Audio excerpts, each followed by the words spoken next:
સ્થાનિક સ્વરાજ્યની ચૂંટણીઓ બાદ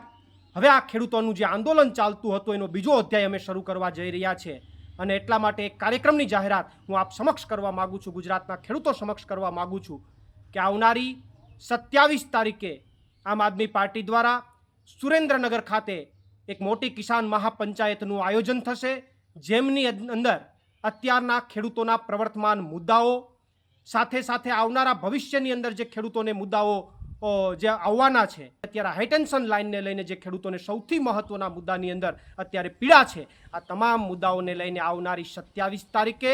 સુરેન્દ્રનગર ખાતે એક મોટી કિસાન મહાપંચાયતનું આમ આદમી પાર્ટી આયોજન કરી અને ખેડૂતો માટેના આંદોલનના બીજા અધ્યાયની શરૂઆત કરશે અને આમ આદમી પાર્ટીના તમામ નેતાઓ ગુજરાતના ખેડૂતોની સાથે છે, ગુજરાતના ખેડૂતોના મુદ્દાઓની સાથે છે, કારણ કે આમ આદમી પાર્ટીના માનની સુદાનભાઈ હોય, માનની ગોપાલભાઈ હોય, માનની હેમંતભાઈ હોય, માનની ચેતરભાઈ હોય, માનની મનોજભાઈ હોય કે અન્ય કોઈ પણ નેતા હોય, તમામ નેતાઓએ સમયાંતરે ગુજરાતના ખેડૂતોના મુદ્દાઓને ઉઠાવવાનું કામ કર્યું છે। ત્યારે આવનારા દિવસોમાં પણ આમ આદમી પાર્ટી આંદોલનના માધ્યમથી ગુજરાતના ખેડૂતોના મુદ્દાઓ ઉઠાવતી રહેશે અને એના બીજા અધ્યાયની શરૂઆત 27 તારીખે સુરેન્દ્રનગરથી એક કિસાન મહાપંચાયતથી થશે। આભાર।